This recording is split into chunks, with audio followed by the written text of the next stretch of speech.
नमस्कार, मैं हूँ वैष्णवी। सियासी पिच पर आपका स्वागत है। चलिए जानते हैं बिहार और देश से जुड़ी राजनीति की बड़ी खबरों को। सबसे पहले एक नजर सुर्खियों पर। 4 जून के बाद पलट सकते हैं नीतीश, तेजस्वी यादव का बड़ा दावा। रविवार की जगह शुक्रवार को छुट्टी, झारखंड सरकार पर जमकर बरसे पीएम मोदी। मोदी सरकार ने कानून का शासन खत्म कर दिया, बीजेपी पर फूटा राहुल गांधी का गुस्सा। एनडीए ने दिया अति पिछड़ों को सम्मान, उपेंद्र कुशवाहा का बयान।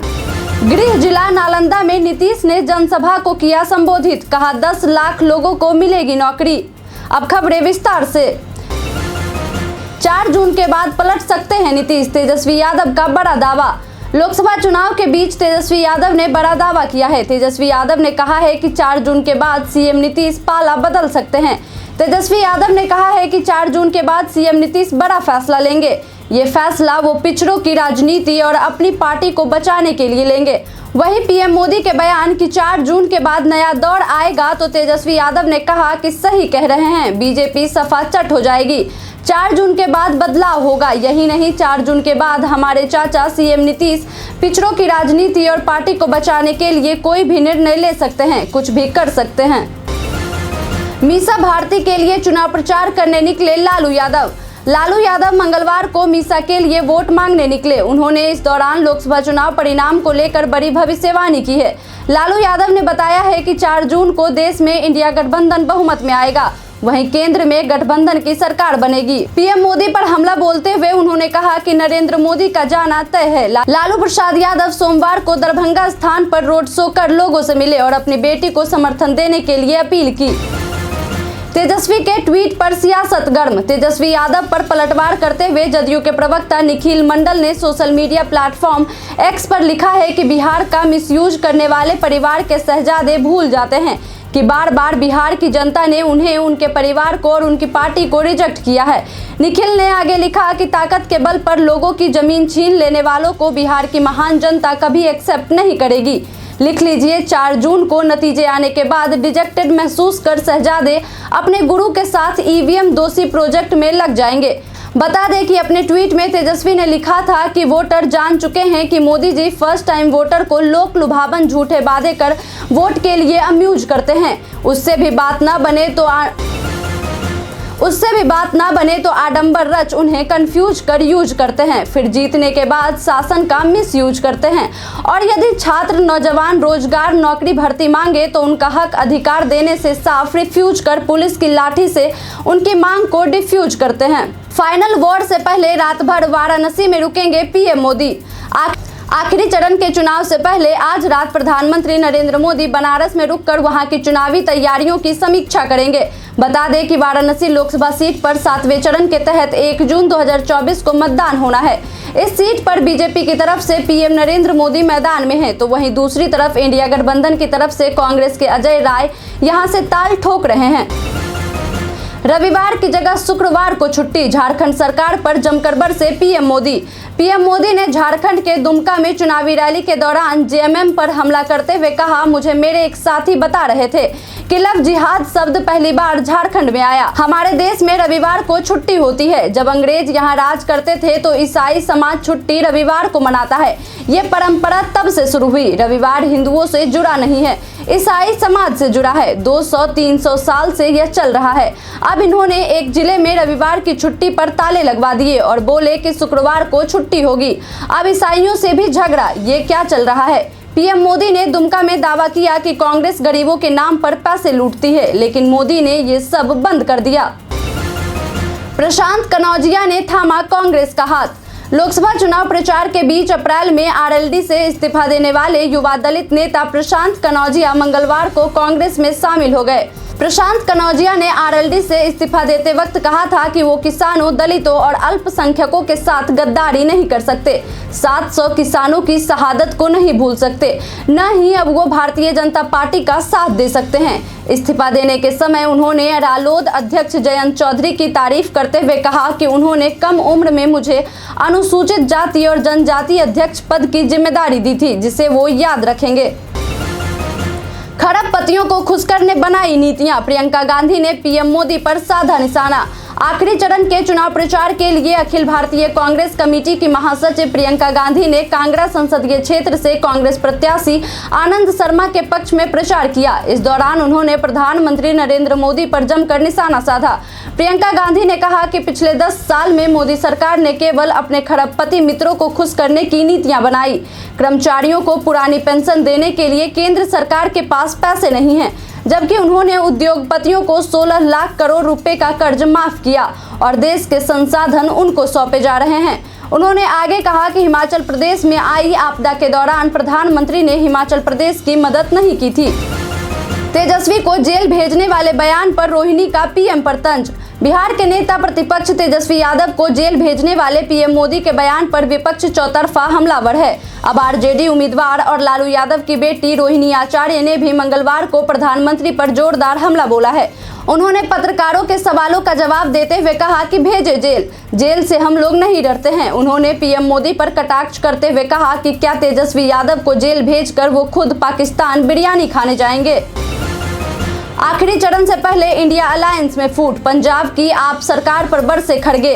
कांग्रेस के राष्ट्रीय अध्यक्ष मल्लिकार्जुन खड़गे ने पंजाब के अमृतसर में एक प्रेस कॉन्फ्रेंस की। इस दौरान उन्होंने आम आदमी पार्टी की पंजाब सरकार और केंद्र सरकार पर हमला बोला। खड़गे ने पंजाब सरकार पर निशाना साधते हुए कहा कि यहां कानून व्यवस्था खराब हो गई है। मल्लिकार्जुन खड़गे ने कहा किसान अपनी जमीन बेचकर अपने बच्चों को विदेश भेज रहे हैं, इस डर से कि वो नशे की लत में ना पड़े। पंजाब में रोजगार के साधन उपलब्ध नहीं है। नोटबंदी और गलत जीएसटी की वजह से इंडस्ट्रीज पर प्रभाव पड़ रहा है। केंद्र सरकार जांच एजेंसियों का दुरुपयोग कर रही है। आने वाली सरकार संविधान के तहत चलेगी। हिमाचल बीजेपी अध्यक्ष राजीव बिंदल ने साधा कांग्रेस पर निशाना। हिमाचल बीजेपी अध्यक्ष डॉक्टर राजीव बिंदल ने मंगलवार को कांग्रेस पर निशाना साधा। डॉक्टर राजीव बिंदल ने कहा कि कांग्रेस नेताओं ने हिमाचल प्रदेश विधानसभा चुनाव के दौरान भी झूठ बोला और अब लोकसभा चुनाव से पहले भी लगातार झूठ बोलने का काम किया जा रहा है। डॉक्टर बिंदल ने आरोप लगाए कि कांग्रेस सरकार ने हिमाचल प्रदेश में सिर्फ और सिर्फ संस्थान बंद करने का काम किया।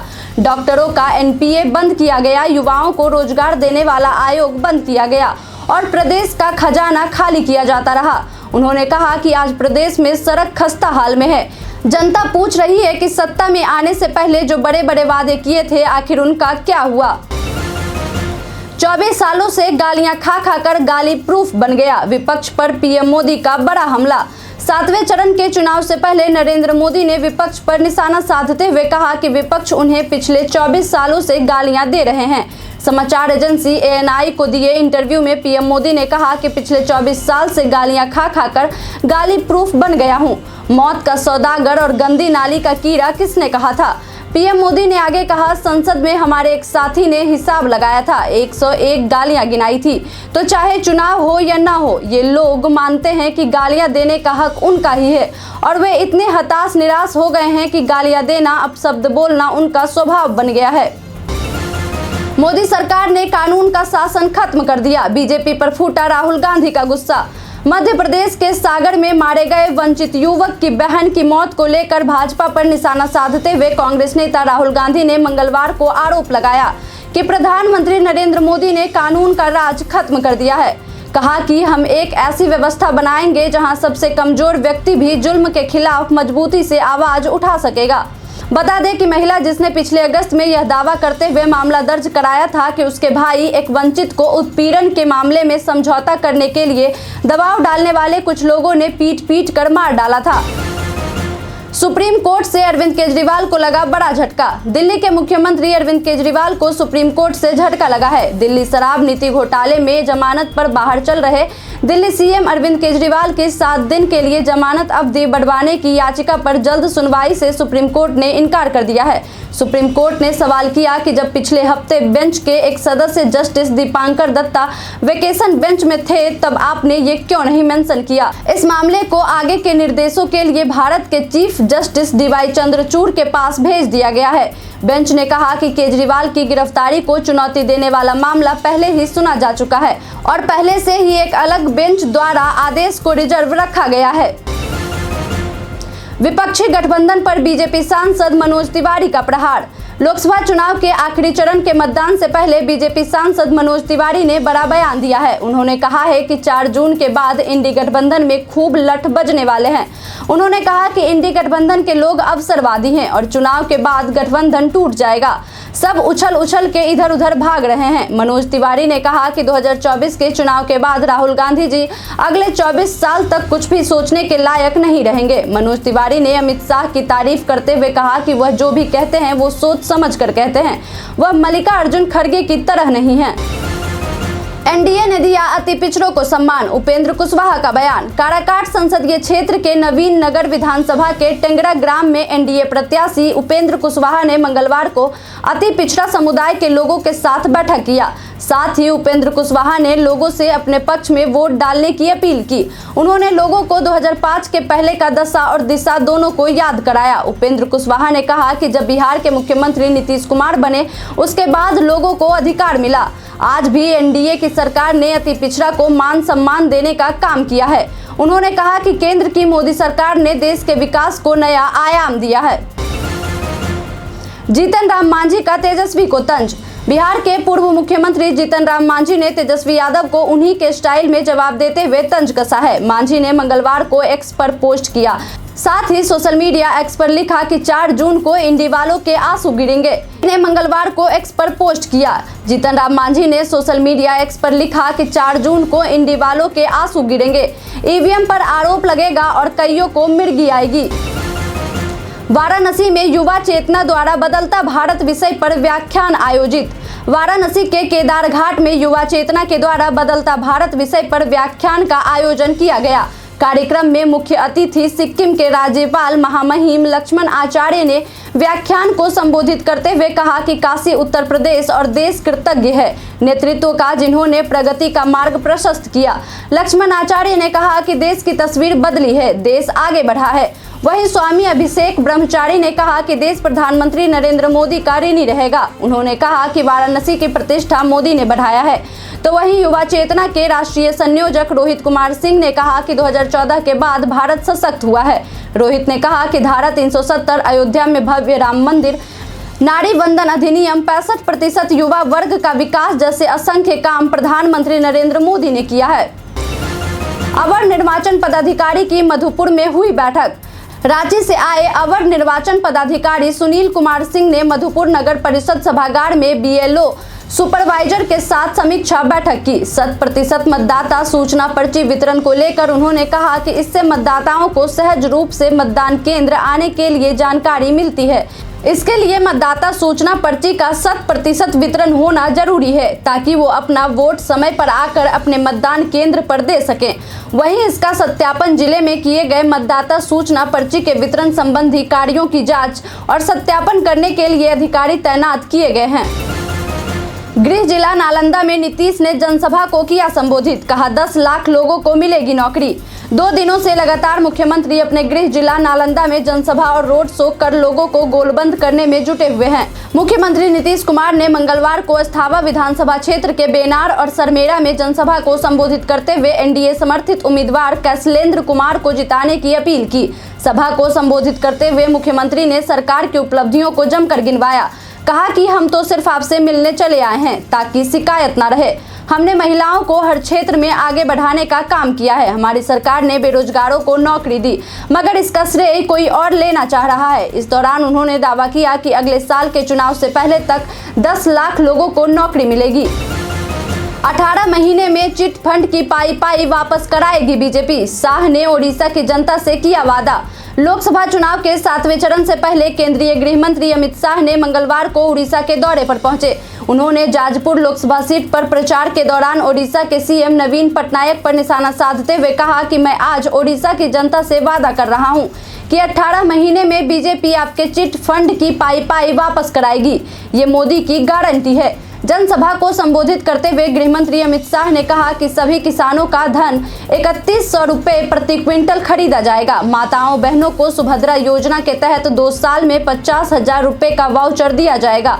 हर मछुआरे को 10,000 रुपए का वार्षिक भत्ता, 3,000 रुपए बुनकर सम्मान निधि और 1 साल में 1.5 लाख युवाओं को सरकारी नौकरी दी जाएगी। साथ ही बीजेपी ओडिशा में युवाओं को रोजगार देगी और बुनियादी ढांचे का विकास करेगी, साथ ही IT पार्क बनाएगी। जौनपुर में पार्षद समेत 52 लोगों के खिलाफ मुकदमा दर्ज।